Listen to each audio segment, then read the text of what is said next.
তাহলে ওই সামনে দিয়ে যাবে তারপর কেন লাগবে? হ্যাঁ, হ্যাঁ, এটা কিন্তু হ্যাঁ, সাউন্ড তো ঠিক আছে তাই না? জি ঠিক আছে, সাউন্ড ঠিক আছে। ওকে, ওকে, ঠিক আছে। আমরা এখন আমাদের আজকের ট্রেড ফাইন্যান্সের এটা প্রথম ক্লাস। ট্রেড ফাইন্যান্সে আমাদের ফার্স্ট ক্লাস। সো ট্রেড ফাইন্যান্সের প্রথম ক্লাসে আমরা একটু কোয়েশ্চেনটা নিয়ে আলোচনা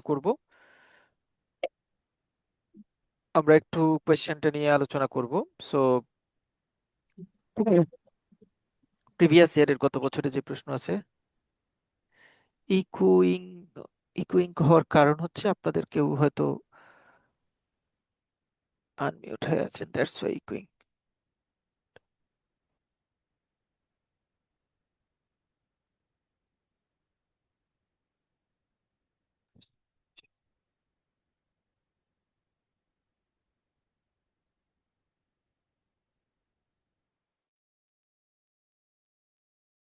জাকির ভাই।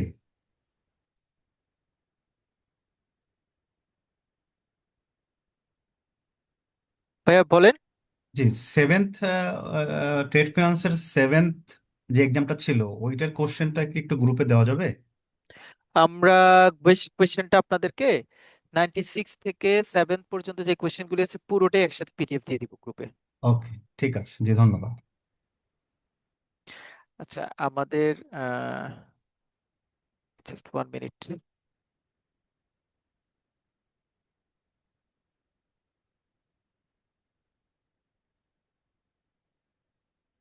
আমাদের গত ব্যাচের মানে অনেকেই এই ব্যাচে নতুন করে জয়েন করেছেন। ওনাদের সবার নাম সেভ করা হচ্ছে গত ব্যাচ, মানে জেআইবিবি দিয়ে, কিন্তু সব মাইগ্রেট হয়ে এআইবিবি তে চলে আসছে। ফোন দিচ্ছে বারবার, ভাই আমি তো জেআইবিবি তে না, এআইবিবি তে।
ওকে, এভরিথিং ইজ ওকে। আমরা তাহলে ট্রেড ফাইন্যান্স ক্লাসটা শুরু করব এখন, ফর্মালি স্টার্ট করব। ট্রেড ফাইন্যান্সের ক্ষেত্রে আপনারা তো ট্রেডে কাজ করেন না, এরকম আছেন কেমন? আমাকে একটু জানতে চাচ্ছি। ট্রেডে কাজ করেন না? স্যার আমি আসছি স্যার। চ্যাট বক্সে একটু শেয়ার করবেন কে কে আছেন। জাস্ট আমি লিখলেই হলো বা ইয়েস ইয়েস লিখলেই হলো, তাহলে আমি বুঝবো যে আপনি ট্রেডে কাজ করেন না। কারা কাজ করেন না?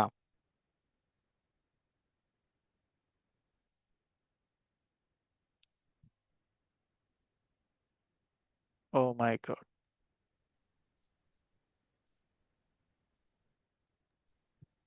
হ্যালো হ্যাঁ, হ্যাঁ, শুনছি ভাইয়া। ভাইয়া, রিস্ক ম্যানেজমেন্ট ক্লাস তো হয়ে গেছে না? জি, জি। এটা রেকর্ডিংটা কি পরে পাওয়া যাবে না? আমি না, এই যে রাতে গ্রুপে দিয়ে দিব। আচ্ছা আচ্ছা, ঠিক আছে। আমার আসলে শুধু একটা করছি বাকি, risk management. Thank you okay, ভাই, আমি ওকে, চলে ওকে, যাচ্ছি। ঠিক আছে।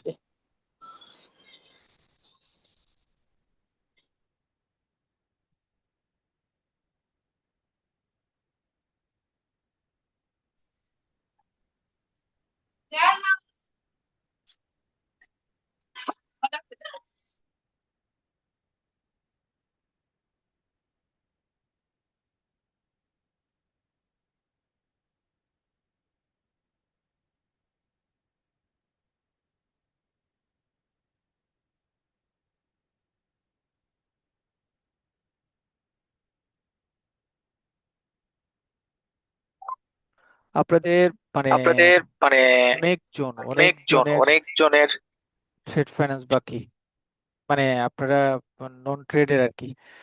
সো মানে আমি মেসেজটা দেওয়ার কারণ হচ্ছে আমরা আসলে পড়ানোর ক্ষেত্রে একটা স্ট্র্যাটেজি ফলো করব যে যদি আসলে ট্রেডের হন আপনি তাহলে একটা স্ট্র্যাটেজি ফলো করব, আর যদি ট্রেডের না হন তাহলে একটা স্ট্র্যাটেজি ফলো করব। এখন আপনাদের যে অ্যান্সার অলমোস্ট আমাদের সাথে জয়েন করেছেন 38, 37, 38 জন, তার মধ্যে 27ই হচ্ছে নন ট্রেড। সো ট্রেড এবং নন ট্রেডের ক্ষেত্রে কিন্তু ট্রেড ফাইন্যান্সের একটা বড় ধরনের গ্যাপ আছে। যারা ট্রেডে কাজ করেন তারা এখানে একটু ইনিশিয়াল লেভেলে একটু অ্যাডভান্টেজ পাবেন। হাউএভার আমরা আসলে ওই অ্যাডভান্টেজটার দিকে তাকাবো না, আমরা একদম শুরু থেকে ট্রেডটা পড়ার চেষ্টা করব, শুরু থেকে পড়ার চেষ্টা করব। ট্রেড ফাইন্যান্সে যারা ভালো করতে চান, ট্রেড ফাইন্যান্সটা তো আপনাদের জন্য একটা ভয়ের কারণ, ভীতির কারণ আছে। আপনারা যারা ট্রেডের না তাদের জন্য আপনারা মনে করছেন যে আমরা তো ট্রেডের না, আমরা ট্রেডটা আসলে এরকম করে বুঝি না, এটা আসলে পাশ করা যাবে কিনা। ইট ইজ কোয়াইট পসিবল, খুব ইজিলি পাশ করা যাবে, কোনো সমস্যা নাই ট্রেডে পাশ করার ক্ষেত্রে। কিন্তু আপনার একটু ইনস্ট্রাকশনটা ফলো করতে হবে, ইনস্ট্রাকশন ফলো করতে হবে, এবং লাইভ ক্লাস, এটার কোনো বিকল্প নাই।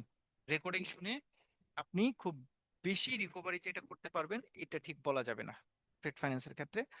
সো সবাই লাইভ ক্লাসে জয়েন করবেন, সাউন্ডটা কম আসতেছে। স্পেশালি যারা যারা নন ট্রেডে আছেন, তারা অবশ্যই লাইভ ক্লাসে থাকবেন। লাইভ ক্লাসে থাকলে আপনি যখন শুরু থেকে শেষ পর্যন্ত থাকলে আপনার জন্য কোর্সটা বুঝতে তেমন একটা অসুবিধা হবে না। ওকে, আচ্ছা আমরা এখন শুরু করছি আমাদের কোয়েশ্চেনটা একটু দেখি। লাস্ট ইয়ারের কোয়েশ্চেনটা আসলে থাকে কিভাবে। লাস্ট ইয়ারের কোয়েশ্চেন 4টা ব্রড প্রশ্ন থাকে, এবং গত বছর মানে আপনাদের 7 ব্যাংকিং প্রফেশনাল এক্সামিনেশন ট্রেড ফাইন্যান্সের কোয়েশ্চেনটা ভালো, but 6 banking professional examination trade ফাইন্যান্সের কোয়েশ্চেনটা একটু টাফ ছিল। হ্যাঁ, একটু টাফ ছিল। জাকির ভাই সাউন্ডটা কম আসতেছে আপনার। হঠাৎ করে সাউন্ডটা কম মনে হচ্ছে। আচ্ছা, এখন কি ঠিক আছে? এখন কি ঠিক আছে, একটু চেক করবেন। জি জি ঠিক আছে স্যার। এখন ওকে আছে কিনা, কারণ এখন ওকে থাকার কথা আই গেস। জি স্যার এখন ঠিক আছে স্যার। ওকে, আচ্ছা ঠিক আছে, তাহলে আমরা শুরু করছি। So 7 banking professional examination trade ফাইন্যান্সের প্রশ্নটা খুব সোজা আসছে। মোটামুটি মোটামুটি বোঝা গেছে যে আমরা কোন কোন টাইপসের পড়তে চাই, বা যেই যেই রিলেভেন্ট পড়া ছিল সেগুলি থেকে মোটামুটি প্রশ্ন আসছে। বাট এর আগের চ্যাপ্টারে এর আগে 6 ব্যাংকিং প্রফেশনাল এক্সামিনেশনের ট্রেড প্রশ্নটা খুবই বাজে প্রশ্ন ছিল, মানে একদমই বলা চলে যে রাফ অ্যান্ড টাফ প্রশ্ন ছিল। অবশ্য পরে মানে আমি নিজেও জিনিসটা কথা বলেছি মানে আসলে ওরকম করে যারা প্রশ্ন তৈরি করেছে they are not enough expert in trade finance, that's why ওই কোয়েশ্চেনটা একটু ঝামেলা হয়েছে। But 7th banking professional examination কোয়েশ্চেনটা মোটামুটি স্ট্যান্ডার্ড কোয়েশ্চেন ছিল। আর আপনাদের একটা জিনিস ট্রেড ফাইন্যান্সের কোয়েশ্চেন ইয়ারের ক্ষেত্রে বা কোয়েশ্চেন পড়ার ক্ষেত্রে আমরা প্রায় প্লিজ সবাইকে একটু রিকোয়েস্ট করবো, একটা জায়গায় একটু সবাই একটু এই কথাটা একটু একটু মাথায় রাখবেন। ট্রেড ফাইন্যান্স কিন্তু সবসময় প্রতিনিয়ত আপডেটেড ইনফরমেশনটাকে ক্যাচ করার চেষ্টা করে। আমরা যারা ধরেন এখন আমরা তো প্রচুর বিজ্ঞাপন পাই ফেসবুক, ইউটিউব, বিভিন্ন জায়গায় যে ও এতগুলি বই সেল করছে, মানে বিভিন্ন কোম্পানির বই মার্কেটে সেল হয়, কুরিয়ার করেছি আমি এতগুলি বই পেয়েছি, থ্যাংক ইউ, বইয়ের অ্যাকর্ডিংনেস আছে, ইত্যাদি ইত্যাদি ইত্যাদি ইত্যাদি। এটা আমাদের জেআইবিবি বা এআইবিবি পরীক্ষাগুলির ক্ষেত্রে কিছু প্রশ্ন আছে, সেগুলি প্রশ্নগুলি কিন্তু বিভিন্ন ধরনের রিসেন্ট সার্কুলার রিলেটেড কোয়েশ্চেন হয়, যেমন ট্রেড ফাইন্যান্স তার মধ্যে অন্যতম। বিশেষ করে আমি যদি আপনাদের মানে এফই সার্কুলার নাম্বার 11 ও 12, দুটো সার্কুলার গত মাসে ইস্যু হয়েছে। আমি জানি না নতুন, আমি দুইটা বইতে দেখেছি, মানে দুইটা পাবলিকেশনসের দুইটা বই দেখেছি যে are not included that circular or circular issues. But I believe যে ওই সার্কুলার রিলেটেড ইস্যুসটা আপনাদের পরীক্ষায় আসবে, ঠিক আছে। সো সো এই টাইপের কিছু ইনফরমেশন আছে যে ইনফরমেশনগুলি ট্রেড ফাইন্যান্সে প্রতিনিয়ত আপনাকে আপডেট থাকতে হবে। ধরেন আপনি একটা বই পেয়েছেন, সেই বইটা আপনি পড়ছেন, পড়েই যে এটা সবকিছু কমন পড়ে যাবে এরকমটা বলা যাবে না।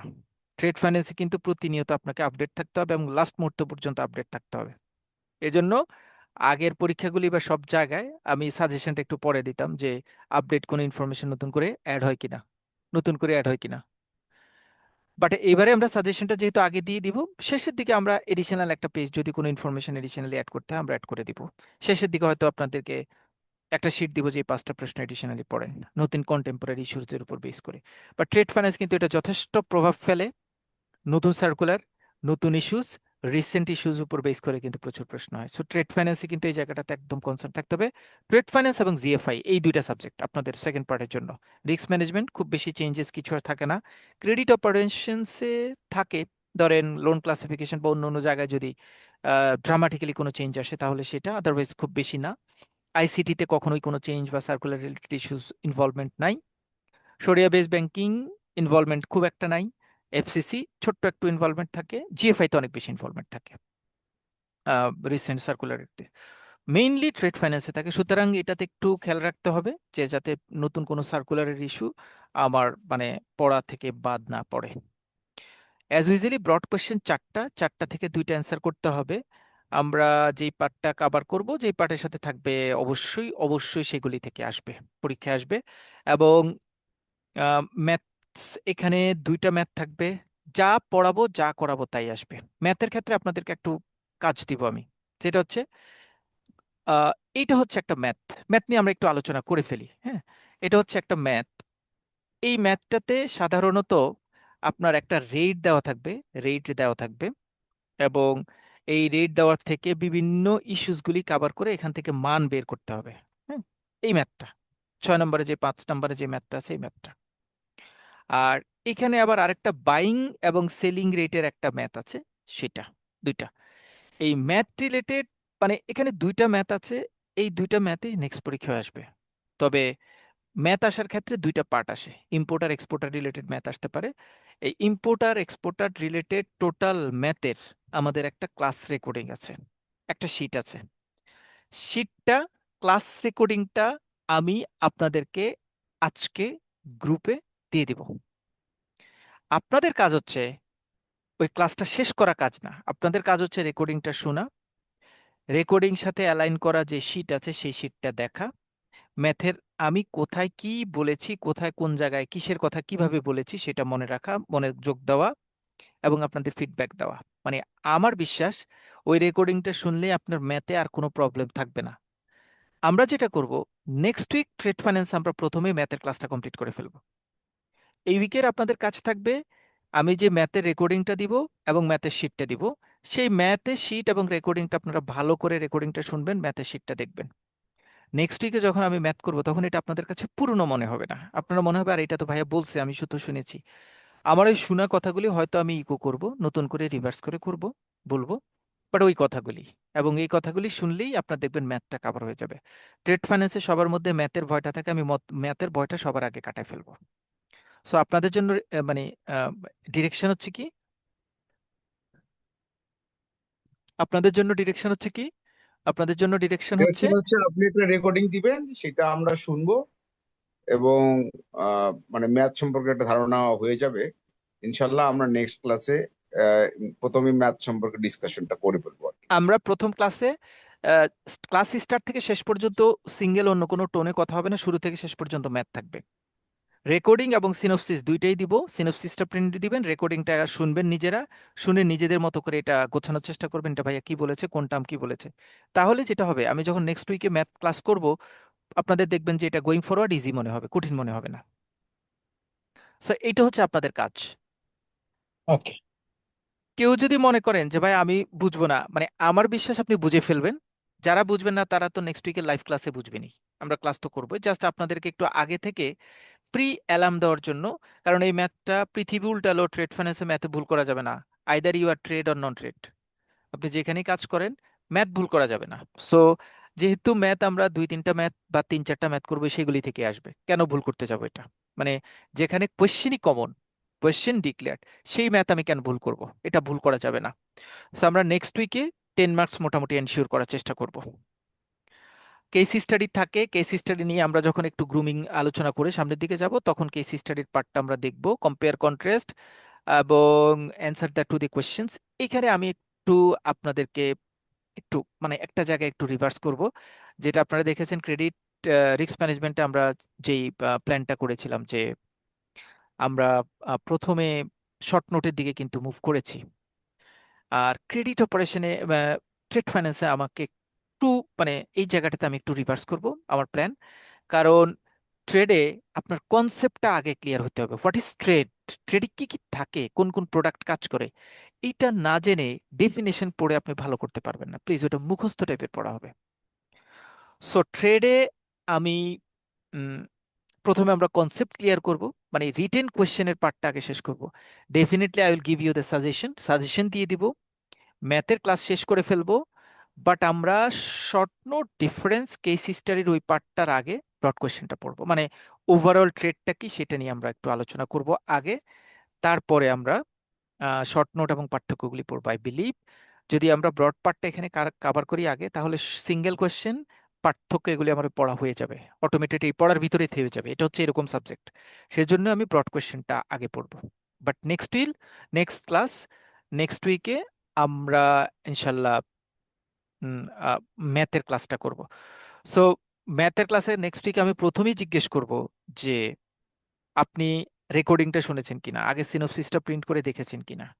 এই কোয়েশ্চেনে যিনি না বলবেন তার মানে তার জন্য ক্লাসটা ইফেক্টিভ হবে না, যিনি হ্যাঁ বলবেন তার জন্য আগামী উইকের ক্লাসটা ইফেক্টিভ হবে।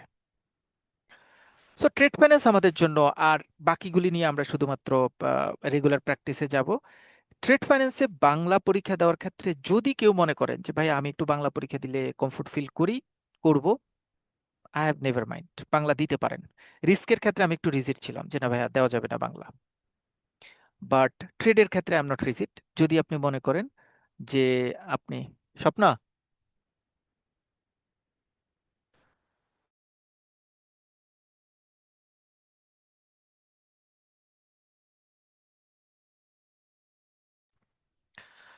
সুতরাং আপনি যদি এখানে নিজের মতো করে লিখতে চান, কিছু টার্মস বা ইস্যুতে হয়তো আপনার একটু ঝামেলা হতে পারে, কিন্তু কেউ যদি মনে করে যে ভাই আমি বাংলা লিখতে চাচ্ছি, ইউ মে প্রসিড, কোনো ইস্যুস নাই। কোনো মানে সাহিত্য লেখাজনিত ইস্যুতে খুব বেশি প্রবলেম আপনি ফিল করবেন না।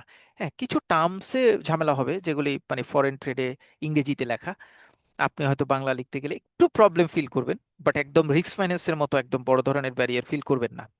আর আমি আহ, হ্যাঁ বাংলাতে দেওয়া যাবে। আর আমি আরেকটা জিনিস রিস্ক ম্যানেজমেন্টে আপনাদেরকে বলে দিয়েছি, দেখিয়েছি যে এই টাস্কটা যেটা এখানে কেস স্টাডিটা যেটা এখানে বাংলা আছে ইংরেজি আছে, দেখেন ম্যাথটা এখানে যেটা ইংরেজি আছে সেটাকে কিন্তু প্রশ্নের বাংলা পার্টে বাংলা করে দেওয়া আছে। আহ,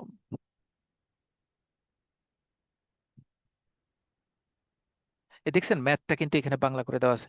রিস্ক ম্যানেজমেন্ট যেটা আমি আগের ক্লাস নিয়েছি সেখানে কিন্তু আমরা বলেছি যে ওখানে বাংলা করে দেওয়া ছিল না, ওখানে ছিল আহ, মানে ইংরেজি অংশ দ্রষ্টব্য লেখা ছিল। তার মানে এটা বড় ধরনের একটা কোয়েশ্চেন সেটিং এ, কোয়েশ্চেন হলে আপনি প্রিপারেশন নিতে একটা বড় ধরনের ব্যারিয়ার ক্রিয়েট করে। So be careful. এখানে যেহেতু এরকম কোনো সমস্যা নাই, প্লাস কেস স্টাডিটাও দেখেন বাংলা লেখা আছে। সো মানে আপনি চাইলে লিখতে পারেন বাংলা, কোনো সমস্যা নাই। ট্রেড ফাইন্যান্সে বাংলা লিখতে পারেন যদি আপনার মন চায় লেখেন। এখন যদি বলে যে ভাই আপনি কি প্রেফার করেন, আমি ইংরেজি প্রেফার করি। কেন ইংরেজি প্রেফার করেন? কারণ আমরা ট্রেড ফাইন্যান্স পড়তে যে টার্মস গুলি ব্যবহার করি সবই আসলে বাহির থেকে আনা টার্মস। সো বাহির থেকে আনা টার্মস গুলিকে বাংলায় কনভার্ট করে লেখা নর্মাল যারা ট্রেডে থাকেন কাজ করেন তাদের জন্য টাফ হয়। সেজন্য আমি এটাকে ইংরেজিটাকে প্রেফার করি, বাট নট নেসেসারি যে আপনি বাংলা লিখলে মার্কস পাবেন না, ফেল করবেন, এরকম কোনো কথা নাই। আপনি বাংলাতেও দিতে পারেন, নো নো ইস্যুস। ওকে, হ্যাঁ, আচ্ছা, এটা ভালো বলেছেন। সাবা ম্যাডাম একটা মানে অ্যাডভাইস করেছেন, এটা আমি করে দিতে পারি, নো ইস্যুস। যে আমি ম্যাথ, সিঙ্গেল কোয়েশ্চেন্স, তারপর হচ্ছে ডিফারেন্স, এইটা শীটটা আপনাদেরকে দিয়ে দিতে পারি মানে কম্বাইন করে। বাট আমি ম্যাথটা ক্লাসটা নেক্সট উইকে নিয়ে নিব। বাট অন্য পার্টগুলি আমরা মানে শর্ট নোট সিঙ্গেল কোয়েশ্চেনটা আমরা পরে নিব। ঠিক আছে, এখানে দেখেন নিচে প্রশ্নগুলির উত্তর দাও, 10টা প্রশ্ন থাকে। আবার 10টা 5টা পার্থক্য থাকে। 9 নাম্বার কোয়েশ্চেন, 10 নাম্বার কোয়েশ্চেন, তারপরে কোয়েশ্চেন নাম্বার 5 ম্যাথ, এগুলি মিলিয়ে শিটটা আমি দিয়ে দিই আপনাদেরকে, একদিন হয়তো টাইম লাগবে, একদিনের মধ্যে আমি এই শিটটা দিয়ে দিই।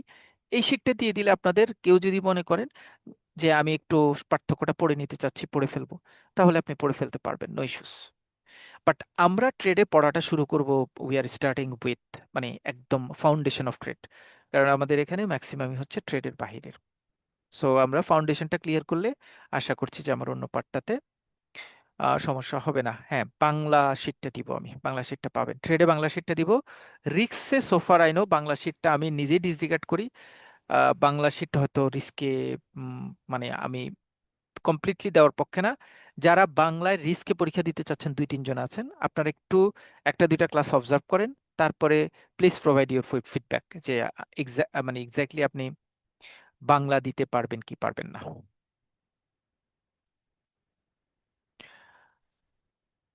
আমরা এতক্ষণ পর্যন্ত যা আলোচনা করেছি, কারো কোনো প্রবলেম আছে? যা বলার চেষ্টা করেছি বা আমরা যেভাবে প্ল্যান করেছি, কেউ কি দ্বিমত পোষণ করেন কিনা, বা কারো না কোনো স্যার। অ্যাডভাইস আছে কিনা এই জায়গাটাতে? Any advice?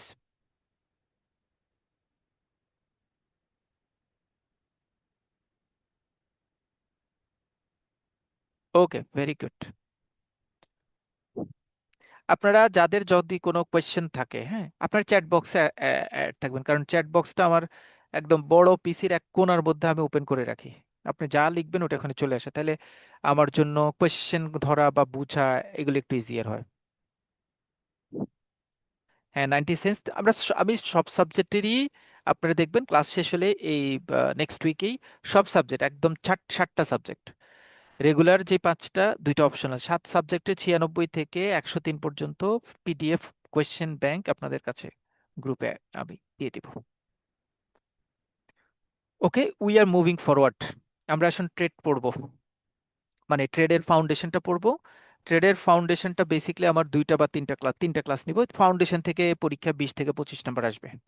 সবাই একটু ভালো করে বুঝবেন, এখানে পার্থক্য থাকবে, এখানে সিঙ্গেল কোয়েশ্চেন থাকবে, এখানে ব্রড কোয়েশ্চেন্স থাকবে, এখানে শর্ট নোটস থাকবে, বিভিন্ন ইস্যুস এখানে অ্যাড থাকবে। সো ফরেন ট্রেডটা আসলে মানে কি? প্রথম ব্রড কোয়েশ্চেনটা দেখতে পাচ্ছেন, আমি লিখছি what is foreign trade and foreign exchange, explain different types of foreign trade payment method, অথবা ডিফারেন্ট টাইপস অফ মানে foreign trade method. Foreign trade মানে কি? ফরেন ট্রেড মানে হচ্ছে,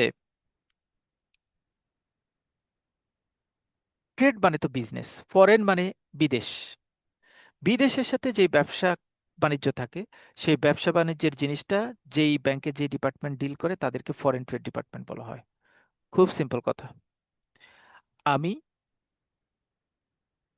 ইউএস এর সাথে বিজনেস করতে চাই, আমি ধরেন বাংলাদেশ থেকে কোনো একটা প্রোডাক্ট ইউএসএ তে সেন্ড করব। আমি বাংলাদেশ থেকে মশলা, আমার একটা পার্টি আছে মশলা এক্সপোর্ট করে, এবং আমার নিজের কাস্টমার আগে কখনো কাজ করতো না, হঠাৎ করে একদিন আসছে, এসে আমাকে বলছে, এই মরিচটাকে আপনারা কি বলেন? বোম্বে মরিচ একটা মরিচ আছে নাকি অনেক ঝাল, এটা কি মরিচ বলে? মানে আমাদের দেশীয় ভাষায় এটাকে বোম্বে মরিচ বলে, আপনারা এটাকে কি মরিচ বলেন? ওই যে অনেক ঝাল, বড় বড় ইয়েতে মতো হয়, তো অনেক বোম্বে ঝাল, অনেক মরিচ, স্পাইসি। নাগা মরিচ, অনেক কিছু। নাগা মরিচ, রাইট, ফর্মাল ভাষা নাগা মরিচ, রাইট। নাগা মরিচ একদিন আমার কাছে এসে, ওনার বয়স 60 বছর, এসে আমাকে বলতেছে, জাকির ভাই, আমি একটা ব্যবসা করতে চাচ্ছি, লোক খুঁজে পাইছি। কি হয়েছে? চায়নাতে আমি নাগামরিচ এক্সপোর্ট করব গুঁড়া করে। আমি কই, দূর মেয়ে, আপনার মাথা নষ্ট হয়েছে নাকি? বলে যে আপনি তো জানেন না, চায়নার ব্যক্তিরা, আমরা যেমন চায়ের সাথে চিনি খাই, ওরা খাবারের সাথে এমন ভাবে মরিচ খায়। ওরা কিন্তু সত্যিকার অর্থে চায়নারা খুব স্পাইসি ফুড পছন্দ করে। যেমন কথা তেমন কাজ, উনি কোথা থেকে নাগা মরিচ, কোথায় কোয়ালিটি ভালো, এগুলি সংগ্রহ করে করে এক্সপোর্ট করলো। 6 মাস না 7 মাস পরে উনি বিশাল বড় একটা ফ্যাক্টরি দিয়ে ফেললো। আমাকে বললো যে একজনের কাছে আমি এক্সপোর্ট করেছি, আরো 9 জনের সাথে কন্টাক্ট হয়েছে, সবাই আমার কাছ থেকে নেবে, সো আমি কেন এক্সপোর্ট করব না? তাহলে আমার এই পার্টি মানে ওনার নাম হচ্ছে কবির সাহেব। হ্যাঁ, কবির সাহেব নাগা মরিচের বিজনেস করছে। তাহলে উনি কাজটা করছে কি, নাগা মরিচ বাংলাদেশ থেকে চায়না পাঠাবে। তাহলে যিনি বাংলাদেশ থেকে কোনো প্রোডাক্ট বাইরে পাঠাবেন কোনো একটা বিজনেসে, বিদেশ থেকে চায়না কি করবে, নাগা মরিচ তারা রিসিভ করবে, তার এগেনস্টে চাইনিজরা আমাদেরকে একটা ফরেন কারেন্সি দিবে। ইন্টারন্যাশনাল ডিলের ক্ষেত্রে প্রত্যেকটা লোকাল ব্যাংক বা প্রত্যেকটা লোকাল কান্ট্রি তাদের নিজস্ব কারেন্সির বাহিরে ইন্টারন্যাশনাল স্ট্যান্ডার্ড কারেন্সিতে বিজনেস করতে বেশি পছন্দ করে, কারণ তাহলে ওই বিজনেসটা ইউনিফর্মিটিভ হবে। মানে কি?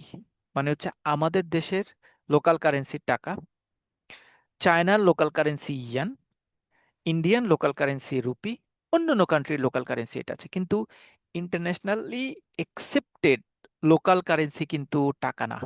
কারণ টাকা বাংলাদেশে সবাই চিনে, ইন্ডিয়ার একটা অংশ চিনবে, চায়নারা কিন্তু টাকা চিনে না।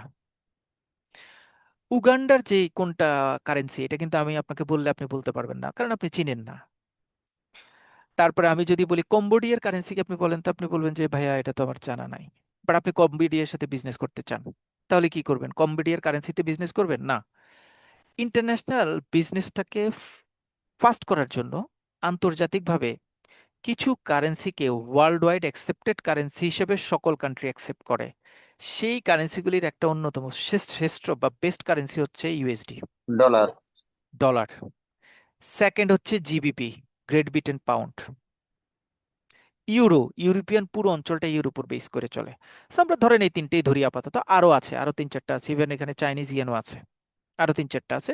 আমি ধরে নিলাম ইউএসডি, আমার ডলার হচ্ছে আমার বিজনেসের কারেন্সি। তাহলে আমার মিস্টার কবির সাহেব, যিনি নাগামরিচ, আমরা কিন্তু খুব ইন্টারেস্টিং একটা এক্সাম্পল পেয়েছি, নাগামরিচ।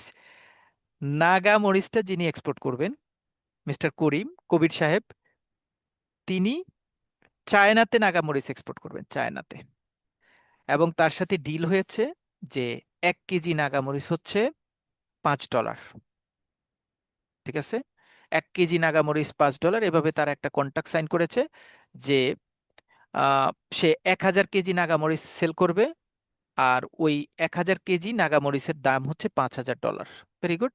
দুজনের মধ্যে একটা কন্ট্রাক্ট সাইন হলো। সাইন হওয়ার পরে আমাদের কবির এন্টারপ্রাইজ, কবির সাহেব নাগামরিচ প্রসেস করে চাইনিজ ওই কোম্পানির কাছে দিয়ে দিয়েছেন।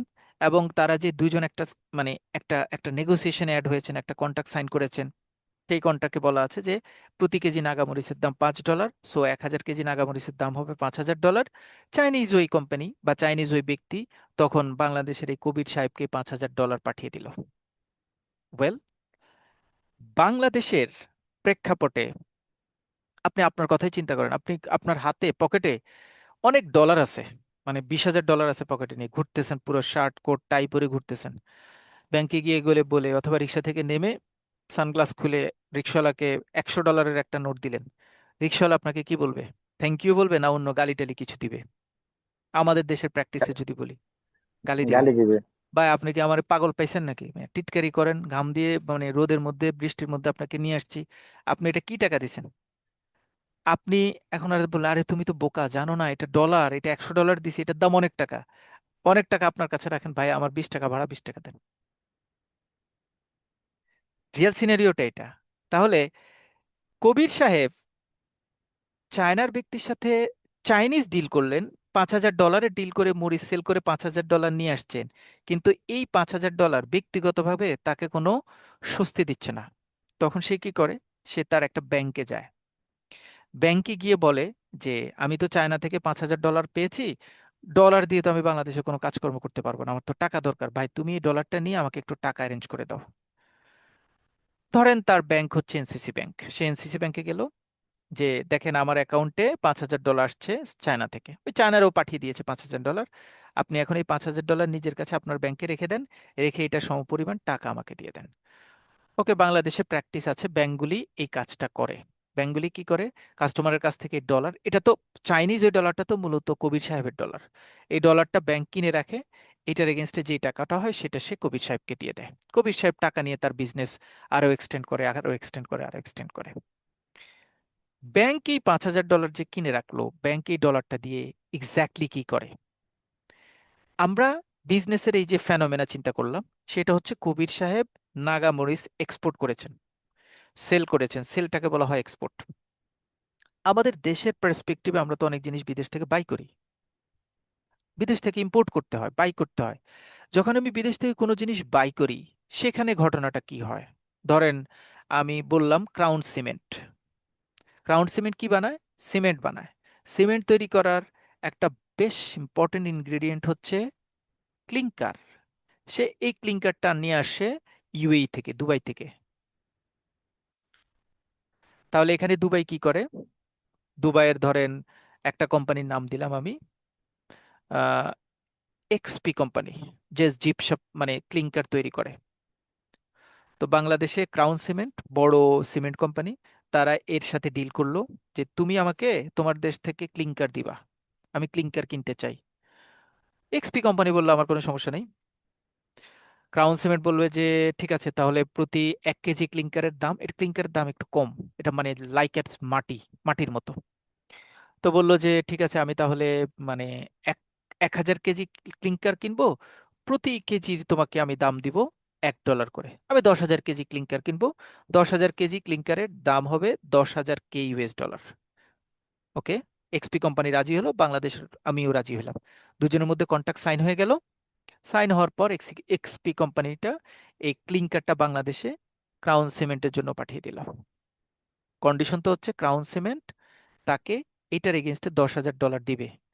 ক্রাউন সিমেন্টে যখন এই গুডসটা পাঠিয়ে দিল ক্রাউন সিমেন্টের জন্য, ক্রাউন সিমেন্ট তখন দৌড় দিয়ে তার একটা ব্যাংকে যাবে, ধরলাম সেটা এনসিসি ব্যাংক। এনসিসি ব্যাংকে যাবে, গিয়ে বলবে যে ভাই একটা তো বিপদে পড়ছি। ব্যাংককে বলবে, ব্যাংক বলবে যে কি বিপদ? বলবে যে আমি তো ইউএইর একটা কোম্পানির সাথে, আমি তো সিমেন্ট ব্যবসা করি, সিমেন্ট বানাই, এখন ইউএই একটা কোম্পানি থেকে আমার সিমেন্টের একটা ইনগ্রেডিয়েন্ট আনতে হয়েছে, আমি ওইটা নিয়ে আসছি।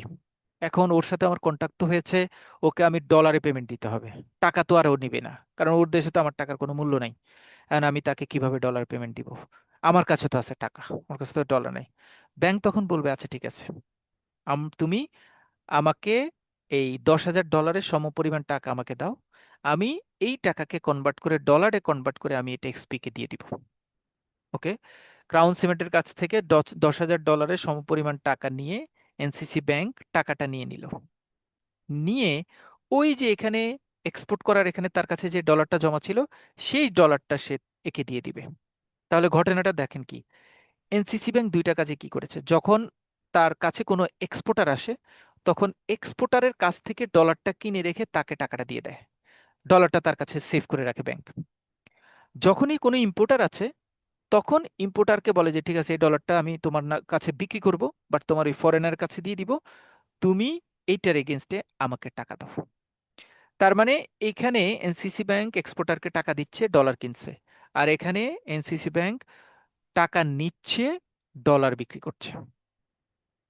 ডলার কিন্তু একটাই, এবং এনসিসি ব্যাংক এভাবে ইম্পোর্ট এক্সপোর্ট বিজনেসের মাধ্যমে ফরেন কারেন্সি, একটা কারেন্সির সাথে আরেকটা কারেন্সির ক্রস বিজনেস করে প্রচুর পরিমাণ টাকা ইনকাম করে। শুধু একটা এনসিসি ব্যাংক না, বাংলাদেশে যতগুলি ব্যাংক আছে ততগুলি ব্যাংকের মেজর পোর্শন ইনকাম আসে এই ফরেন কারেন্সি এক্সচেঞ্জের মাধ্যমে। তাহলে আমাদের এখানে দুইটা ডিল একসাথে হয়ে গেল। What is foreign exchange? Foreign exchange হচ্ছে যেখানে ফরেন কারেন্সিটা এক্সচেঞ্জ করা হয়। কোথায় এক্সচেঞ্জ করা হয়? এনসিসি ব্যাংকে। কেন? এনসিসি ব্যাংকে এই ডলারকে টাকায় কনভার্ট করছে এই জায়গায়, আবার এখানে টাকাকে ডলারে কনভার্ট করছে। সো একটা কারেন্সিকে অন্য একটা কারেন্সিকে ফরেন কারেন্সিতে সে কনভার্ট করেছে। সো এনসিসি ব্যাংকে যেই ডিপার্টমেন্ট এই কাজটা করছে, সেই ডিপার্টমেন্টকে ফরেন এক্সচেঞ্জ ডিপার্টমেন্ট বলতে পারি। সেম একই রকম এনসিসি ব্যাংক এখানে আসলে কোন দুইজনকে হেল্প করেছে? নাগামরিচের ব্যক্তিকে হেল্প করেছে, এক্সপোর্ট করতে সহযোগিতা করেছে। ক্রাউন সিমেন্টকে ক্লিংকার বাই করতে সহযোগিতা করেছে। ক্রাউন সিমেন্ট হচ্ছে ইম্পোর্টার, আর নাগামরিচ যিনি সেল করেছেন তিনি হচ্ছেন এক্সপোর্টার। ইম্পোর্টার এবং এক্সপোর্টার কথাটার মানে কি, যারা আন্তর্জাতিক মানুষ, দুজনই ব্যবসা করেছে, একজন চায়নার সাথে আর একজন ইউএইর সাথে, অর্থাৎ বিদেশিদের সাথে ব্যবসার পুরো ডিলিংসটা তিনি এনসিসি ব্যাংকে ডিল করেছেন বলে এনসিসি ব্যাংক এই দুজনকে হেল্প করেছেন। আর এনসিসি ব্যাংকের যেই ডিপার্টমেন্ট এই দুইটা ব্যক্তিকে হেল্প করেছে, সেই ডিপার্টমেন্টের নাম হচ্ছে ফরেন ট্রেড ডিপার্টমেন্ট, বিকজ তারা ফরেন ট্রেড রিলেটেড বিজনেস সেখানে ডিল করেন। সো আমরা আসলে এতটুকু লম্বা এক্সাম্পল দিয়ে অনেকগুলি জিনিস জানতে পেরেছি। প্রথমত, ইম্পোর্ট কি? ইম্পোর্ট হচ্ছে বিদেশ থেকে আমি যদি কোনো জিনিস বাই করি, ক্রাউন সিমেন্ট ইউএই থেকে ক্লিংকার বাই করেছে সিমেন্ট তৈরি করার জন্য। So crown cement is importer অথবা বায়ার। আমরা বায়ার বলবো না, আমরা এটাকে ফর্মাল সুন্দর ভাষায় বলবো ইম্পোর্টার। এক্সপোর্টার হচ্ছে কে? এক্সপোর্টার হচ্ছে যিনি এক্সপোর্ট করেন। আমার এখানে এক্সপোর্টার হচ্ছে এক্সপি কোম্পানি, কারণ সে তার দেশ থেকে ক্লিংকারটা সেল করেছেন। যিনি সেল করবেন তাকে বলা হয় এক্সপোর্টার, যিনি বাই করেন তাকে বলা হয় ইম্পোর্টার। নাগামরিচ কবির সাহেব সেল করেছেন, সো কবির সাহেব হচ্ছে এক্সপোর্টার, আর চাইনিজ ওই কোম্পানি বাই করেছে, ওরা হচ্ছে importer. So what is import, what is export, what is foreign trade business, what is foreign exchange.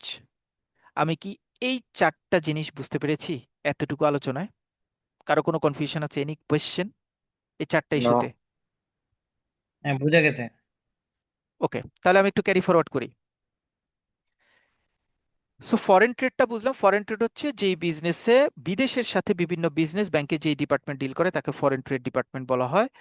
ব্যাংকের যেই ডিপার্টমেন্ট বিভিন্ন দেশের ফরেন কারেন্সিকে লোকাল কারেন্সিতে কনভার্ট করে বা লোকাল কারেন্সিকে ফরেন কারেন্সিতে কনভার্ট করার কাজ করে তাকে ফরেন এক্সচেঞ্জ ডিপার্টমেন্ট বলে। ফরেন এক্সচেঞ্জ এবং ফরেন ট্রেড ডিপার্টমেন্ট কোন একটা ব্যাংকে মোটামুটি একসাথেই কাজ করে। সো এই জন্য অনেক সময় সেই ডিপার্টমেন্টকে স্মার্টলি বলা হয় foreign trade and foreign exchange department. Case clear? এখন পর্যন্ত আমরা চারটা ওয়ার্ড জেনেছি: what is importer, what is exporter, what is foreign trade, what is foreign exchange. আশা করছি এই চারটা নিয়ে কারো কোনো সমস্যা হবে না। নেক্সট, এখানে বলেন নাগামরিচ China company, Crown Cement XP company, চার ক্ষেত্রেই বলেন না কেন দুইজন ব্যক্তির মধ্যে ইনিশিয়ালি এই দুইজন তো যোগাযোগ করেই না তারা ব্যাংকে আসে, দুইজনের মধ্যে যোগাযোগ করার সেতু বন্ধন তৈরি করার একটা পেপার হয়, সেই পেপারটাকে বলা হয় সেলস কন্ট্রাক্ট।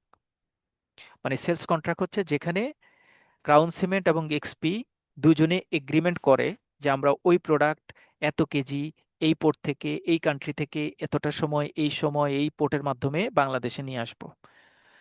কবির এন্টারপ্রাইজ চাইনিজ কোম্পানির সাথে একটা কন্ট্রাক্ট ডিল করে, যে কন্ট্রাক্টে সে লেখে আমি 1000 কেজি নাগামরিচ এই কালারের এই প্যাকেটে করে এই এয়ারপোর্টের মাধ্যমে তোমার এই এয়ারপোর্টে পৌঁছায় দিব, শিপমেন্ট ডেট হবে এত তারিখে, প্রোডাক্টটা বাংলাদেশে তৈরি হবে এবং আমি এইভাবে এই স্পেসিফিকেশন দিয়ে প্রোডাক্টটা তৈরি করব, এভাবে তোমাকে সেন্ড করব। অর্থাৎ এক্সপোর্টার এবং ইম্পোর্টার বিজনেস করার জন্য তাদের দুইজনের মধ্যে বিভিন্ন অ্যাক্টিভিটিসগুলি, যে যে বিজনেস রিলেটেড অ্যাক্টিভিটিস থাকবে সেগুলি যে পেপারে লিপিবদ্ধ করা থাকে তাকে বলা হয় সেলস কন্ট্রাক্ট। তাকে বলা হয় সেলস কন্ট্রাক্ট। তাহলে সেলস কন্ট্রাক্ট আমরা বুঝলাম। যদি আপনি মনে করেন ভাই সেলস কথাটা বলতে চাই না, তাদের মধ্যে একটা কন্ট্রাক্ট সাইন হয়, আমার কোনো অসুবিধা নাই, আপনি এটা বলতে পারেন। আমি শুধু প্রশ্ন করলাম যে দুইজনের মধ্যে তারা বিজনেস করে কিভাবে? বিজনেস করে কারণ দুইজনের মধ্যে একটা কন্ট্রাক্ট সাইন হয়। ওকে, এইটা নন ট্রেডে যদি কেউ থাকেন, মানে কেউ যদি ট্রেডে কাজ করেন না বা ট্রেড সাবজেক্ট পড়ছেন না, তার জন্য অ্যান্সার ঠিক আছে। বাট আপনি যেহেতু ট্রেডে পড়ছেন, সো আপনার জন্য অ্যান্সারটাকে আরেকটু স্মার্টলি নিতে হবে। আপনাকে অ্যান্সারটা বলতে হবে যে যিনি ট্রেডে মানে এই যে দুইজনের মধ্যে যে কন্ট্রাক্ট সাইন হয় সেই কন্ট্রাক্টটার নাম হচ্ছে প্রো ফর্মা ইনভয়েস অথবা সেলস কন্ট্রাক্ট। একই নাম, কি নাম? প্রো ফর্মা ইনভয়েস অথবা সেলস কন্ট্রাক্ট।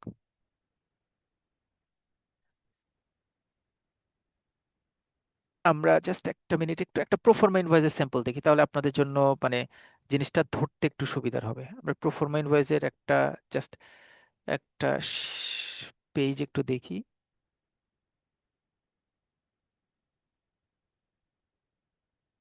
পিআই,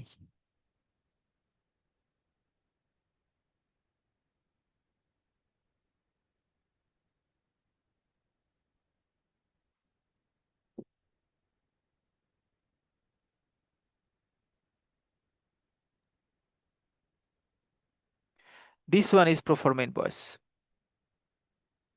আপনারা দেখতে পাচ্ছেন? This one is proforma invoice. Proforma ইনভয়েসে দেখেন দুইটা কোম্পানি, এমসি মিত্র সেসেন্ডি যিনি মালয়েশিয়ান একটা কোম্পানি আর বাংলাদেশের একটা কোম্পানির সাথে এই প্রোডাক্টগুলি আনার জন্য ডিটেইল দিয়ে যে পেপারটা সাইন হয়, দুইজনই এখানে সাইন করে, সেই পেপারটাকে বলা হয় প্রোফর্মা ইনভয়েস। এটার নাম আবার সেলস কন্ট্রাক্ট হতে পারে। বাট সেলস কন্ট্রাক্ট এবং প্রোফর্মা ইনভয়েসের মধ্যে একটা পার্থক্য হচ্ছে, সেলস কন্ট্রাক্ট যদি হয় তাহলে সেলস কন্ট্রাক্টে প্রোফর্মা ইনভয়েসের ডিটেইল ইনফরমেশন থাকবে, কোন প্রোডাক্ট কতটুকু কিভাবে ইম্পোর্ট এক্সপোর্ট হবে ডিটেইল থাকবে, তার পাশাপাশি লিগেল কনসিকুয়েন্সেস এর কথা বলা থাকবে।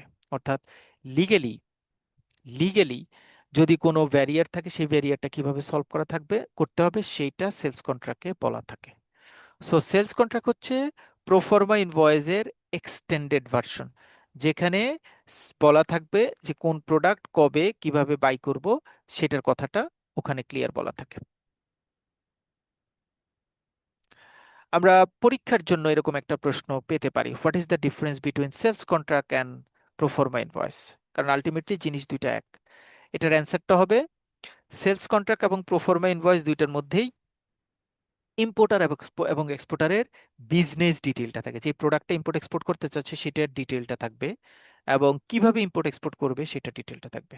বাট প্রোফর্মা ইনভয়েসের তুলনায় সেলস কন্ট্রাক্টে এই ডিটেইলের পাশাপাশি ইম্পোর্টার এক্সপোর্টার বিজনেসে যে লিগ্যাল কনসিকুয়েন্সেস ক্রিয়েট হতে পারে সেইটার ডিটেলটা থাকবে। ধরেন কোনো কারণে যদি এক্সপোর্টার ঠিকঠাকভাবে কাজ না করে, তাহলে ইম্পোর্টার কোন কান্ট্রির ল অ্যাপ্লাই করবে এবং সেই লটা কিভাবে অ্যাপ্লাই করবে, এই ডিটেলটা থাকবে সেলস কন্ট্রাক্টে।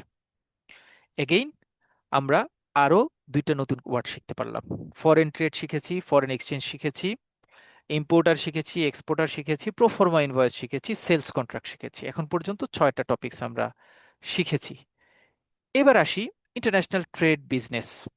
ইন্টারন্যাশনাল ট্রেড বিজনেস বা ইন্টারন্যাশনালি কত ধরনের ট্রেড বিজনেসের মেথড আছে। ইন্টারন্যাশনালি ট্রেড বিজনেসের মেথড আছে টোটাল 5টা। কয়টা? 5টা। 1 2 3 4 5। এক নাম্বার, গত বছর 1 নাম্বার প্রশ্নটা আসছে এই আমরা এখন যে আলোচনা করছি তার উপর, এবং আমার ধারণা যারা গত বছর মনে হয় 1 2 জন ছাড়া, মানে 1 2 জন ছাড়া ম্যাক্সিমামই ট্রেডে পাশ করেছেন, 1 2 জন ছাড়া। সো ইন্টারন্যাশনাল ট্রেডে যে 5টা ট্রেড পেমেন্ট মেথড আছে, সেই 5টা পেমেন্ট মেথডের মধ্যে প্রথম মেথড হচ্ছে cash in advance, 2 number method হচ্ছে ওপেন অ্যাকাউন্ট, 3 নম্বর মেথড হচ্ছে ডকুমেন্টারি কালেকশন, 4 নম্বর মেথড হচ্ছে ডকুমেন্টারি ক্রেডিট, 5 নম্বর মেথড হচ্ছে assignment. So internationally trade finance প্রসেসটা হয় টোটাল 5টা মেথডের মাধ্যমে। এই 5টা মেথডের কথা আমাদের এই শীটে এতটুকু পর্যন্ত বলা আছে, মানে আমি আসলে যা বলেছি এতটুকু পর্যন্ত, 6 নম্বর পেজ পর্যন্ত বলা 5টা মেথড খুব ভালো করে জানতে হবে। প্লিজ প্লিজ ট্রাস্ট মি, এই 5টা মেথড থেকে পরীক্ষায় আপনাদের মিনিমাম 10 মার্কস আসবে, মিনিমাম। ডিরেক্ট অথবা ইনডিরেক্ট প্রশ্ন আসবেই, মাস্ট মাস্ট মাস্ট। সো আমরা 5টা মেথড নিয়ে এখন একটু আলোচনা করব। সোজা আলোচনা, প্রথম দিকে একটু সোজা, মানে আপনার একটু সিকোয়েন্সটা মেনটেন করতে হবে। আমি কিন্তু একদম ডেটা থেকে শুরু করছি, একদম একদম জেনুইন, একদম শুরু থেকে আলোচনা করছি। যারা নন ট্রেডের তাদেরকে একটু কমফোর্ট দেওয়ার জন্য প্লিজ ট্রাস্ট মি। আর যারা ট্রেডে আছেন তারা একটু বিরক্ত হতে পারেন, ভাইয়া এই কথাগুলি তো সোজা কেন বলছেন। আমি আসলে একটু ফাউন্ডেশনটা একটু বিল্ড আপ হোক, কারণ ট্রেডে ফাউন্ডেশন না থাকলে আপনি ভালো পরীক্ষা দিতে পারবেন না। ওকে, সো আমরা প্রথম যে মেথডটা নিয়ে আলোচনা করব সেটা হচ্ছে cash in advance. Cash in advance আমার খুব ফেভারিট। কবির সাহেবকে নিয়ে আসি, নাগামরিসকে নিয়ে আসি, হ্যাঁ? আমার যেহেতু করিম সাহেব আর আমার খুব পরিচিত, মানে কবির সাহেব আমার খুব পরিচিত। পরিচিত কিভাবে? উনি একটা পাহাড় কিনেছেন একটা জায়গায়, বিলিভ মি, মানে আমাকে ঘুরতে নিয়ে গেছেন, আমরা গিয়েছি, আমি আবার আমার 3টা কলিগ ওনার পাহাড়ে ঘুরতে গিয়েছি। যশোরের ওইদিকে ওই বর্ডারের ওই সাইডে একটা পাহাড় কিনেছেন উনি, এই মানে এই বিজনেস করে করে টাকা দিয়ে। আচ্ছা, আমরা যেটা করব সেটা হচ্ছে, উনি তো নাগামরিচ সেল করবে। নাগামরিচ সেল করবে কার কাছে? চাইনিজ কোম্পানির কাছে। চাইনিজ কোম্পানিকে, উনি জানে যে ওনার নাগামরিচটা খুব ভালো, এবং চায়নার একজন যখন প্রথম বাই করেছে, সে সাথে সাথে অন্য সবাইকে বলছে যে কবিরের মরিচ, ও মাই গুডনেস, এত ফ্রেশ, এত ভালো, আনবিলিভেবল, সবার ওর কাছ থেকে কিনো। এখন চায়না থেকে আরো 5 6 জন কবিরের সাথে যোগাযোগ করা শুরু করছে যে আমি নাগামরিচ নিবো, আমি নাগামরিচ নিবো। এখন কবির সাহেব আসলে এত অর্ডার একসাথে নিতে পারছে না, তার কাছে ফান্ডিং অত নাই। এখন কবির সাহেব কি করেছে, চায়নার এক ব্যক্তিকে, একজন যিনি মরিচ নিতে চাচ্ছেন, তাকে বললো যে ভাই, তোমাকে আমি মরিচ দিব, কিন্তু একটা কন্ডিশন আছে, এটা হচ্ছে তুমি আমাকে আগে টাকা দিয়ে দিতে হবে, আগে ডলার পাঠিয়ে দিতে হবে, তারপর আমি মরিচ পাঠাবো, কারণ আমার কাছে ডলার নেই। এখন চাইনিজ ওই কোম্পানি জানে যে হ্যাঁ, এটা তো ওর তো আসলে বিজনেস ভালো এবং ওর প্রোডাক্ট ভালো, আমি ঠিক আছে, আমি তাকে ডলার দিই। সো আগে ডলার দিয়ে দিবে, পরে প্রোডাক্ট পাবে। ক্যাশ ইন অ্যাডভান্স প্রসেস হচ্ছে, আগে ক্যাশ যাবে, তারপরে প্রোডাক্ট আসবে। সেই পেমেন্ট মেকানিজমকে বলা হয় ক্যাশ ইন অ্যাডভান্স মেকানিজম। সোজা কাজ। ওপেন অ্যাকাউন্ট, ওপেন অ্যাকাউন্ট হচ্ছে ক্যাশ ইন অ্যাডভান্সের উল্টা। আগে প্রোডাক্ট যাবে, দেখবে প্রোডাক্টের উকুন বাজবে, সব ঠিকঠাক থাকলে তারপরে পেমেন্ট দিবে। এটাকে বলা হয় ওপেন অ্যাকাউন্ট। তাহলে একদিকে ক্যাশ ইন অ্যাডভান্স, আরেকদিকে হচ্ছে ওপেন অ্যাকাউন্ট, দুইটা জিনিস, একটা আরেকটার রিভার্স। ক্যাশ ইন অ্যাডভান্সে কে বেশি বেনিফিটস পায় বলেন তো, ইম্পোর্টার না এক্সপোর্টার ক্যাশ ইন অ্যাডভান্সে? এক্সপোর্টার। এক্সপোর্টার, কারণ সে আগে টাকা পেয়ে যায়, তারপরে সদরঘাটে যায় মরিচ কিনতে, মরিচ কিনে তারপরে ভাঙায়, তারপরে এক্সপোর্ট করে, খুব ফ্লেক্সিবল। সো ক্যাশ ইন অ্যাডভান্সে 100% অ্যাডভান্টেজ নেয় হচ্ছে এক্সপোর্টার। অন রিভার্স ওপেন অ্যাকাউন্টে 100% অ্যাডভান্স নেয় হচ্ছে ইম্পোর্টার। গুডস এক্সপোর্টার পাঠিয়ে দিবে আগে, এখানেই কবির সাহেব আগে নাগামরিচ পাঠিয়ে দিবে, পাঠিয়ে দেওয়ার পর চায়নার ওরা নিল, নেওয়ার পরে তারা কনসাইনমেন্ট বাসায় নিল, বাসায় নেওয়ার পর চেক করলো, চেক করার সময় দেখলো মরিচ সব ঠিকঠাক, কিন্তু তাদের হাতে এখন টাকা নাই। হঠাৎ করে ফোন দিল, মিস্টার কবির, এই তোমার মরিচের মধ্যে ইটের গুঁড়া মিক্স করছো কেন? আমি তো এই মরিচটা এখন তোমাকে দাম দিতে পারবো না, এটা কোয়ালিটি খারাপ হয়ে গেছে এটা। কবির সাহেব বললো যে ভাই আমার কিভাবে বলবেন, আমি মরিচে কিছু মিক্সড করি নাই, পিওর দিয়েছি আপনাকে। না না, আমি মরিচটা ভালো পাই নাই, এখন তুমি ইট মিক্স করছো, এই করছো ওই করছো, এখন আমি এটা দাম দিতে পারবো না, তুমি দাম কমাবো কিনা বলো, কি করবা বলো। আসলে কবির সাহেবের তখন আর করার নাই তো, কারণ কোর্টে তো বলতার না, মরিচ তো সে পাঠিয়ে দিয়েছে, কোর্টে বল হচ্ছে ইম্পোর্টারের। সো ওপেন অ্যাকাউন্টে পুরো ডোমিনেট করে ইম্পোর্টার, আর ক্যাশ ইন অ্যাডভান্স পুরো ডোমিনেট করে এক্সপোর্টার। দিস টু, এই দুইটা মেথড ইন্টারন্যাশনাল ট্রেডে কস্টিং কমানোর জন্য ভালো মেথড।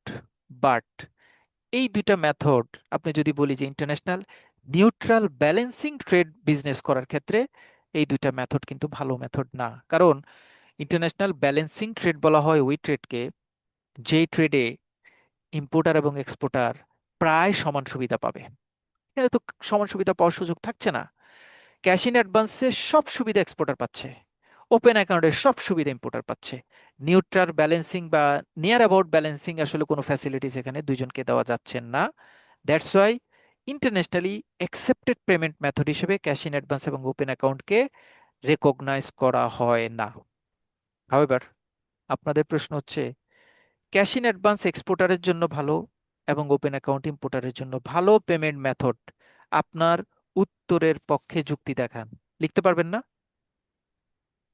বলেন তো, কারো পারবো প্রশ্ন? স্যার। পারবেন না? সোজা না? পারবো স্যার, সোজা সোজা স্যার। ওকে, ভেরি গুড। এবার আমি 3 নম্বর মেথড নিয়ে আলোচনা করব। 3 নম্বর মেথড হচ্ছে consignment. Last one,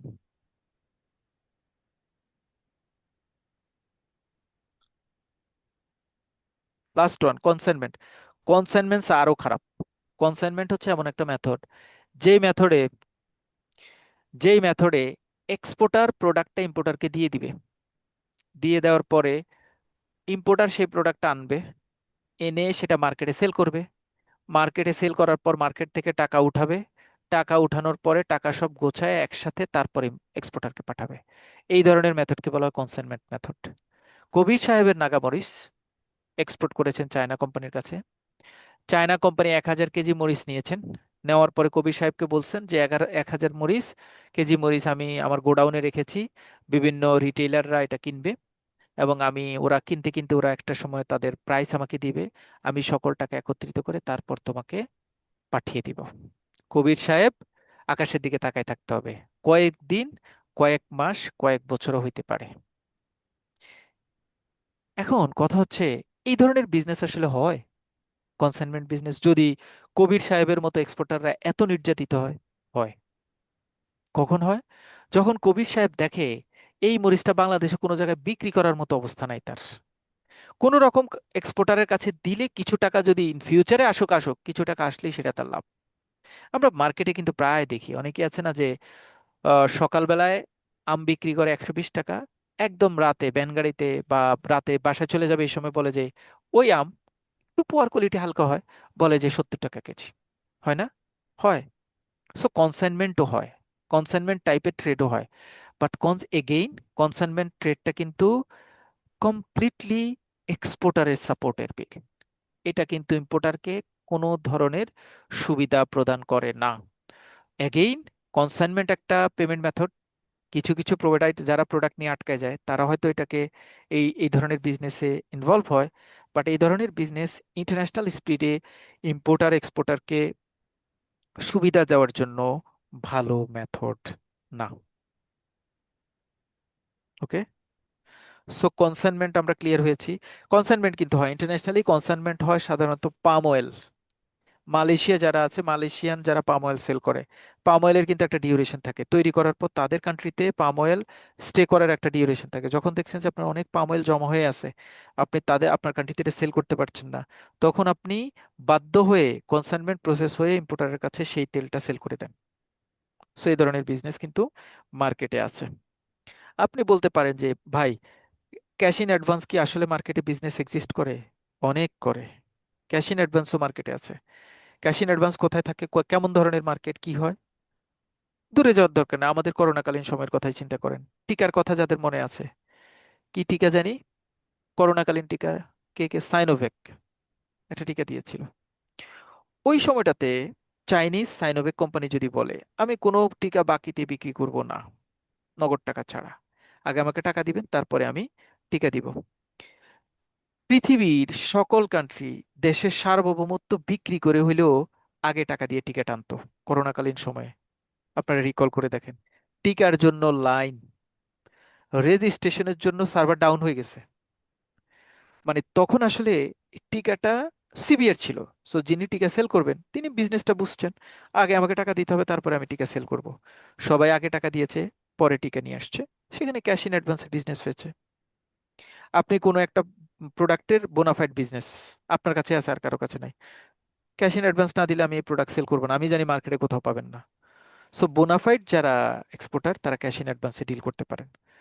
open account আবার রিভার্স, যে সকল প্রোডাক্ট ইনফেরিয়র কোয়ালিটি, নষ্ট হয়ে যাচ্ছে অথবা যে কোনো সময় এটা খারাপ হয়ে যেতে পারে, এই ধরনের প্রোডাক্টের ক্ষেত্রে তারা এক্সপোর্টারকে মানে ওপেন অ্যাকাউন্টের মাধ্যমে বিজনেস ডিল করতে পারে। So cash in advance, open account, consignment, যদিও বায়াস ব্যালেন্স বিজনেস না, বাট এই বিজনেস কিন্তু কিন্তু ইন্টারন্যাশনাল ট্রেডে হয়ে থাকে এবং এই তিনটা বিজনেসে সাধারণত কস্টিংটা একটু কম থাকে। এবার আমার জাস্ট জেনারেল কোয়েশ্চেন, আমরা যে তিনটা মেথড পড়েছি এখন পর্যন্ত 9টা ওয়ার্ড শিখেছি আমরা: foreign trade, foreign exchange, importer exporter, proforma invoice, sales contract, cash in advance, open account, consignment. 9টা ওয়ার্ড, 9টা টপিকস নিয়ে আমরা আলোচনা করেছি। এমন কি কেউ আছেন যারা এই 9টা ওয়ার্ডের মধ্যে কোনো ধরনের গ্যাপ আছে বুঝতে পারি নাই? কেউ আছেন? আছেন? জাকির ভাই, নাই? তাহলে তো জাকির ভাই, হিসাব অনুযায়ী আজকের ক্লাসে এখনো কারো কাছে কঠিন মনে হচ্ছে না, সোজা মনে হচ্ছে ক্লাস? জাকির ভাই একটু ইন্টারাপ্ট করছি। হ্যাঁ। আহ, তিনটে ইস্যু। একটা হচ্ছে যে উদাহরণ দিচ্ছিলেন ওপেন অ্যাকাউন্টের ক্ষেত্রে কোন ধরনের প্রোডাক্টের এই বিষয়টা মানে হয়ে থাকে। যেমন ক্যাশ ইন অ্যাডভান্সের উদাহরণটা বললেন, হুম হুম হুম কনসাইনমেন্টে বললেন, হুম ওপেন অ্যাকাউন্টে কোন ধরনের প্রোডাক্টের ক্ষেত্রে এটা হয়ে থাকে। ওকে ওকে, ঠিক আছে। আর আচ্ছা, একটা আর দুটো ইস্যু হচ্ছে যে ফরেন ট্রেড এবং ফরেন এক্সচেঞ্জটাকে আবার একটু সংক্ষেপে একটু পার্থক্যটা বলবেন। ফরেন ট্রেড হচ্ছে ফরেন বিজনেসটা যারা ডিল করে। তো আমরা তো যারা ব্যাংকে ফরেন ট্রেড ডিপার্টমেন্টে থাকে তারা হচ্ছে ইন্টারন্যাশনাল বিজনেসে বিদেশের সাথে বাংলাদেশিরা যে বিজনেস করে সেই বিজনেসটা ডিল করে। সেই বিজনেসের সাথে কারেন্সি জড়িত থাকে। কারেন্সি মানে ফরেন কারেন্সি, কখনো বাংলাদেশি টাকায় কনভার্ট করতে হয়, আবার বাংলাদেশি টাকাকে ফরেন কারেন্সিতে কনভার্ট করতে হয়। কারেন্সি কনভার্সনের কাজটা ফরেন ট্রেড ডিপার্টমেন্ট করে। আর এই জন্য ওই কারেন্সি কনভার্সনটাকে ফর্মাল হইতে বলা হয় ফরেন এক্সচেঞ্জ। এই জন্য যে ডিপার্টমেন্টটা বিদেশি বিজনেসটাকে ডিল করে সেই ডিপার্টমেন্টটাকে বলা হয় foreign trade and foreign exchange department. না, আমি আমি বুঝতে চাচ্ছিলাম যে আপনি একটা জায়গায় বলেছিলেন যে ফরেন ট্রেড এবং ফরেন এক্সচেঞ্জের ভিতরে একটা আসলে বেসিক্যালি কোনো পার্থক্য আছে কি না। দুটো তো আচ্ছা, একে একে জড়িত, হ্যাঁ, দুটো তো একেবারেই একই সাথে জড়িত, একটার কিন্তু সাথে আসলে আরেকটা জড়িত, বাট হ্যাঁ, যদি পার্থক্য করতে চান তাহলে একটা ছোট পার্থক্য আছে, সেটা হচ্ছে যারা ফরেন ট্রেড ডিল করে তারা হচ্ছে মূলত বিজনেসটা ডিল করে, অর্থাৎ ইম্পোর্টার এক্সপোর্টারের রিকোয়ারমেন্ট গুলি তারা মিট আপ করে, চেক করে, কিন্তু ফান্ড বাই সেলের ইস্যুটায় তারা ইনভলভ থাকে না। যারা ফরেন এক্সচেঞ্জ রিলেশন নিয়ে কাজ করে তারা হচ্ছে কারেন্সি বাই সেলের ইস্যুটার সাথে ইনভলভ থাকে। এইবার বুঝতে পেরেছি, ঠিক আছে, থ্যাংক ইউ। আর আরেকটা কোয়েশ্চেন ছিল ওপেন ওপেন অ্যাকাউন্টের অ্যাকাউন্টের প্র্যাকটিক্যাল কোনো এক্সাম্পল প্রোডাক্ট। আছে কিনা। ওপেন অ্যাকাউন্টের প্র্যাকটিক্যাল এক্সাম্পল, হ্যাঁ ওপেন অ্যাকাউন্টের প্র্যাকটিক্যাল এক্সাম্পল আছে। আছে কি, ধরেন মানে আমি সুন্দর এক্সাম্পল, মানে আমি কোনো দলীয় ইস্যু নিয়ে এক্সাম্পল দিচ্ছি না। আমরা 5ই আগস্টের সময়কার, আমি যদি ভুল না করি, সেতু ভবনের ওখানে একদিনে 39টা গাড়ি পুড়ে ফেলা হয়েছে, মনে আছে কিনা জানি না, আপনাদের মনে আছে কিনা। পোড়ানো হয়েছে 39, ফিগারটা হয়তো আপনার মনে নাই। অনেকগুলি গাড়ি, সেতু ভবন, ওবায়দুল কাদেরের যে ভবনে অফিস করতেন, 39টা গাড়ি পোড়ানো হয়েছে। পোড়ানোর পরে এই গাড়িটা সেতু ভবনের কাছে লাইবিলিটি ছাড়া কিছু না, কমপ্লিটলি লাইবিলিটি ছাড়া কিছু না। কারণ কি? কারণ হচ্ছে এটা এখানে থাকাটা সমস্যা। কয় ধরনের সমস্যা দেখেন, 1 নম্বর হচ্ছে জায়গাটা মারবে, নতুন গাড়ি অফিসাররা রাখতে পারবে না। 2 নম্বর হচ্ছে আশেপাশের লোকজন এখান থেকে যাওয়ার সময় দেখবে যে পোড়া গাড়ি পড়ে আছে, সেতু ভবন বা সরকারের একটা ইমেজের ইস্যু। 2 নম্বর। 3 নম্বর হচ্ছে এগুলি সরকার কিছুই করার কোনো দরকার নাই, কেউ যদি এগুলি সে এমনি নিয়ে যেত আমি দিয়ে দিই। এখন একজন একজন চাইনিজ কোম্পানি যিনি শিপ তৈরি করেন তিনি আসছেন, তিনি এসে বললেন যে আপনার এই পুরো সবগুলি গাড়ি আমি নিয়ে যেতে চাই।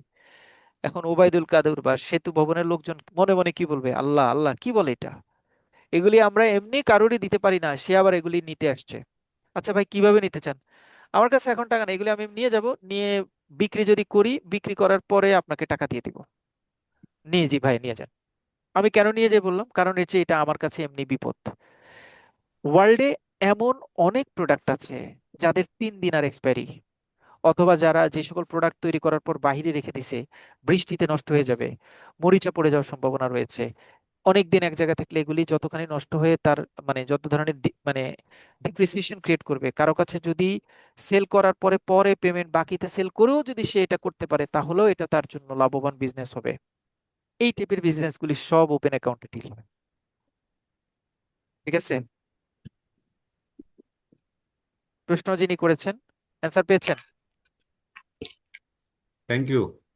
ওকে, ভাইয়া তাহলে ওই যে ওপেন অ্যাকাউন্ট আর কনসাইনমেন্টের মধ্যে পার্থক্যটা কি? আচ্ছা ওপেন অ্যাকাউন্ট আর কনসাইনমেন্টের মধ্যে পার্থক্য হচ্ছে, ভালো কোশ্চেন। ওপেন অ্যাকাউন্টের ক্ষেত্রে আমি তাকে প্রোডাক্টগুলি দিয়ে দিব, হ্যাঁ, গাড়িগুলি নিয়ে নিল, বা আমি প্রোডাক্টটা দিয়ে দিব, সেল করব। প্রোডাক্ট আগে পাবে ইম্পোর্ট, মানে ইম্পোর্টার গুডস পাবে, গুডস পাওয়ার পর সাথে সাথে সে পেমেন্টটা করে দিবে। সে এই কন্ডিশন দিবে না আমি এই প্রোডাক্টটা সেল করার পর টাকা যোগায় তোমাকে দিবে, এটা বলবে না। সে বলবে গুডস পাওয়ার পর আমি গুডস চেক করব, সব ঠিকঠাক থাকলে আমি তোমাকে সাথে সাথে 3 দিনের মধ্যে বা 5 দিনের মধ্যে পেমেন্ট দিয়ে দিব। আর কনসাইনমেন্টে বলবে, কন্ডিশনই থাকবে, আমি তোমার গুডস পাইছি বা গুডস পাইছি ঠিক আছে, টাকা দিতে পারবো না, আগে এগুলি মার্কেটে বিক্রি করব, বিক্রি করার পর টাকা পাবো, টাকা পেলে তারপরে তোমাকে দিব।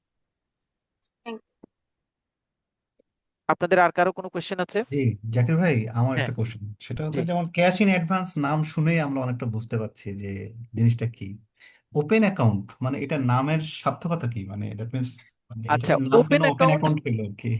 ওপেন অ্যাকাউন্ট আসলে নামের ওখানেও সার্থকতা আছে। নামের ওখানে সার্থকতা হচ্ছে বিজনেসটাকে কমপ্লিটলি ওপেন করা হয় ওই ওই ওই মানে কনসার্ন ওই প্রসেসের মাধ্যমে, এই জন্য এটার নাম দেওয়া হয়েছে ওপেন অ্যাকাউন্ট। মানে অল আর ওপেন এই বিজনেসে, সকল কিছুই ওপেন এই বিজনেসে, এই জন্য এটার নাম আসলে ওপেন অ্যাকাউন্ট দেওয়া।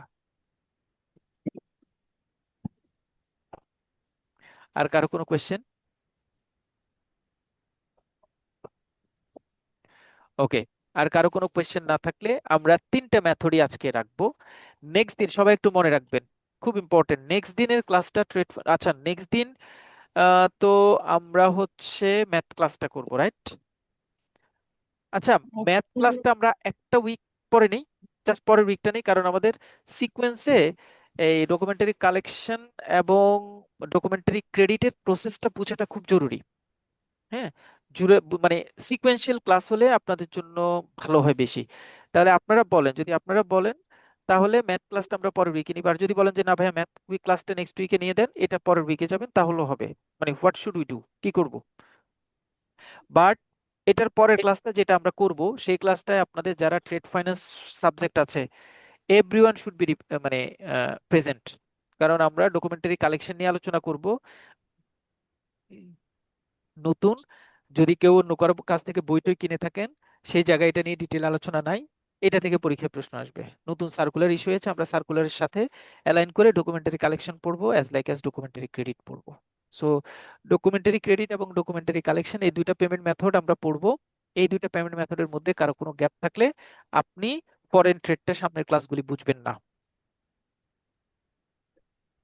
আমার মনে হয় আমরা ফরেন ট্রেডের পরের দুইটা মেথড আমরা পরের উইকে মানে নেক্সট উইকে যেহেতু ম্যাথের প্ল্যান করে ফেলেছি, ওটা করে শেষ করে ফেলি। 10 মার্কস কমপ্লিট হয়ে গেলে আপনার মধ্যে একটা কনফিডেন্স বাড়বে। তারপরের উইকে আমরা মানে ওপেন অ্যাকাউন্ট এবং এটা নিয়ে আলোচনা করি, নাকি? আপনারা যদি আপনারা কি স্পেশাল কোনো ক্লাসের অ্যারেঞ্জমেন্টে যাবেন, তাহলে 5 তারিখে নেওয়ার সুযোগ আছে। জাকির ভাই, আমার মনে হয় কি যে এই 5টা মেথড আগে শেষ করে ফেলি। হ্যাঁ, হ্যাঁ, ম্যাথ আসলে আমাদের তো ধরেন যদি সেকেন্ড উইকেও করি তাহলেও আপনার হচ্ছে যে কোনো সমস্যা হবে না। 10 মার্কস তো আমরা জানি ওইখান থেকে আসবেই। হ্যাঁ, আর নির্দিষ্ট কয়েকটা অঙ্ক করলেই হবে। হুম হুম, সুতরাং এইটা ডিসকাশন গুলো শেষ করে ফেলি, কারণ এগুলো অনেকগুলো জায়গায় ইফেক্ট করবে। রাইট, শর্ট এগুলি কোর্স অনেকগুলি ব্রড জায়গায় ইফেক্ট কোর্সে। করবে। ইভেন আমাদের যে ম্যাথটা করতে যাব সেখানেও ইফেক্ট পড়বে। সো আমারও মনে হয় বাট আমি ম্যাথের শিটটা শেয়ার করে দিব, রেকর্ডিংটা শেয়ার করে দিব, যারা আপনারা একটু দেখে নেন, এটা আপনাদের জন্য ভালো হবে। আমরা তাহলে নেক্সট ক্লাসটা একটু চেঞ্জ করলাম টপিকসটা। নেক্সট ক্লাসে আমরা ডকুমেন্টারি কালেকশন এবং ডকুমেন্টারি ক্রেডিট এই দুইটা পেমেন্ট নিয়ে আলোচনা করব, ইনক্লুডিং বাংলাদেশ ব্যাংক সার্কুলার, কারণ সার্কুলার নিয়ে কোনো জায়গায় আলোচনা কিন্তু নাই।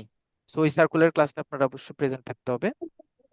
So next week documentary collection and documentary credit, math, documentary recording. ক্রেডিটটাই তো এলসি, তাই না জাকির ভাই? হ্যাঁ হ্যাঁ হ্যাঁ। সো ম্যাথ, রেকর্ডিং এবং sheet I will provide in the group, question bank I will provide in the group, and different types of যে payment method I will provide in the group. ঠিক আছে?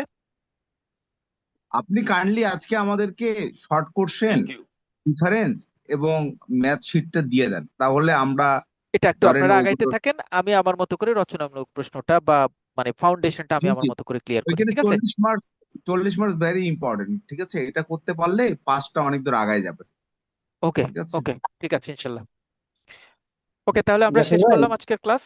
আমরা জাকির ভাই আইডি পাসওয়ার্ড দিয়েন। এই link দিয়ে আসলে ওই ট্যাব থেকে ঢোকা যাচ্ছে না, মোবাইল থেকে ঢুকতে হচ্ছে। কোথায় ID password? ID ID ID password পাসওয়ার্ডটা দিলে ভাইয়া ইয়েতে আছে, ওই যে আমাদের ওই ইয়েতে দেওয়া আছে ভাইয়া, ওই যে কোথায়? আপনাদের যে ক্লাস শিডিউলটা দেওয়া আছে ওইটার মধ্যেও দেওয়া আছে আইডি পাসওয়ার্ড, একটু চেক করেন। হ্যাঁ, ঠিক আছে।